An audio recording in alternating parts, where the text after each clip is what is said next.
Makum তৰুণনগৰ 6 number ৱাৰ্ডৰ বিজয় দে নামৰ 34 বছৰীয়া যুৱকৰ নিৰুদ্দেশৰ ঘটনা জানিবলৈ পৰা অনুসৰি বিজয় দে নামৰ যুৱকজনে নিজৰ পত্নীৰ সৈতে কিবা কথাত কাজিয়া লাগি যোৱা 19 জুলাই নিশা 10:30 ঘৰৰ পৰা ওলাই গৈ আজি পৰ্যন্ত ঘূৰি অহা নাই।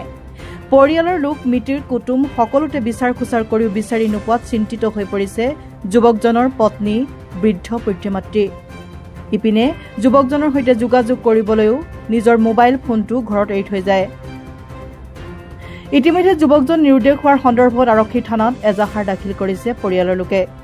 কোনো সদাশয় ব্যক্তিয়ে স্ক্ৰীনত দিয়া যুৱকজনৰ সন্ধান পালে 9101836391 নম্বৰত যোগাযোগ কৰিবলৈ পৰিয়ালৰ লোকে অনুৰোধ জনাইছে। যুৱকজন য'তে আছে ঘৰলৈ ঘূৰি আহিবলৈ সংবাদ মাধ্যমৰ জৰিয়তে কাটৰ আহ্বান জনাইছে পত্নীৰ লগতে বৃদ্ধ পিতৃ-মাতৃয়ে। কামত আছিলে, কামৰ পৰা ঘৰত আহিলে তো মোৰ লগত অলপ কাজিয়া হ'ল। তাৰপিছত ঘৰৰ পৰা ওলালে 19 জুলাই শনিবাৰ ৰাতি 10:30 মান আৰু উভতি নাহিলে, মানে ঘৰত নাহিলে, ফোনটো ঘৰত থৈ গ'ল। নামটো কি কৈছে? নাম বিজয় দে, জাগাৰ নাম তৰুণনগৰ মাকুম। কিমান বয়স হ'ল?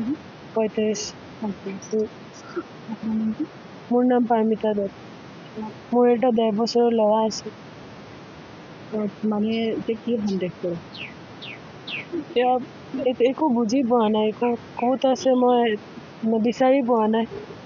আমি পুলিচত এণ্ট্ৰি কৰিলোঁ আৰু ফেচবুকতো দিলোঁ, যিমান শ্বেয়াৰ কৰিব পাৰিলোঁ কৰিলোঁ, কিন্তু এতিয়ালৈকে কোনো ইনফৰ্মেশ্যন পোৱা নাই। তোমালোকৰ